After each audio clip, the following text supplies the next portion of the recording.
ಆಮೇಲೆ ದೊಡ್ಡ ದೊಡ್ಡ ಸಾಬ್ರು ಅರಣ್ಯ ಇಲಾಖೆದವರು ಹೇಳಿದ್ದಾರೆ ಸರ್, ಯಾವ ಬೀಡು ಇರಲಿ ಆ ಸುದ್ದಿ ನಿಮ್ಗೆ ನಾನು ವಿಡಿಯೋ ಹಾಕ್ತೀನಿ, ಡಿಸಿಗೆ ಹೋಗಿ ಭೇಟಿ ಹಾಕ್ತೀವಿ, ನಿಮ್ಮ ರೇಂಜರ್ ಸಾಬ್ಗೂ ಭೇಟಿ ಹಾಕ್ತೀವಿ.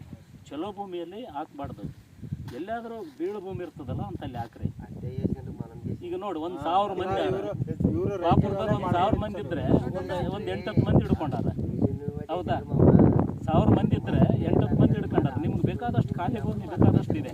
ಆಮೇಲೆ ದೊಡ್ಡ ದೊಡ್ಡ ಶ್ರೀಮಂತರನ್ನು ಹಿಡ್ಕೊಂಡಾರ. ಅಂಥ ಭೂಮಿಯಲ್ಲಿ ಹೋಗಿ ಹಾಕಿದ್ರೆ ಏನು ತೊಂದರೆ ಇಲ್ಲ. ಅವ್ರಿಗೆ ಪಟ್ಟ ಭೂಮಿ ಇರ್ತದೆ, ಬದುಕ್ತಾರೆ. ಇವ್ರಿಗೆ ಪಾಪ ಅವ್ರಿಗೆ ಏನು ಭೂಮಿ ಇರೋದಿಲ್ಲ, ಮನೆ ಇರೋದಿಲ್ಲ. ಏನು ಸರ್ಕಾರದವ್ರು ಕೊಟ್ಟಿದೆ ಮನೆ ಸಿಕ್ಕದ ಅಷ್ಟೇ, ಅವ್ರಿಗೆ ಭೂಮಿ ಇರೋದಿಲ್ಲ ಸ್ವಂತದ್ದು. ಕೂಲಿ ಮಾಡಿ ಬದುಕ್ತಾರೆ ಜನ. ಇಂಥ ಚಲೋ ಭೂಮಿಯಲ್ಲಿ ಅವ್ರಿಗೆ ಒಂದಿಷ್ಟು 4 ಕಾಳು ಬಂದರೆ ಅವ್ರಿಗೆ ಮಕ್ಕಳು ಹೆಂಡರು ಬದುಕಕ್ಕೆ ಸಾಧ್ಯತೆ ಆಗ್ತದೆ, ಹೌದಾ? ಅದಕ್ಕೆ ನಿಮ್ಮ ಮಾಹಿತಿ ಕೊಡ್ರಿ ನಿಮ್ಮ ಇವರಿಗೆ. ಚಲೋ ಭೂಮಿಯಲ್ಲಿ ಬೇಡ ಸರ್, ಸ್ವಲ್ಪ ಬೇಕಾದ್ರೆ ತಿರುಗಾಡಿ ಆಗಿರುವಂಥ ಭೂಮಿ ಬೇಕಾದಷ್ಟು ತೋರಿಸ್ತೀವಿ ನಾವು, ಅಲ್ಲಿ ಹಾಕ್ರಿ.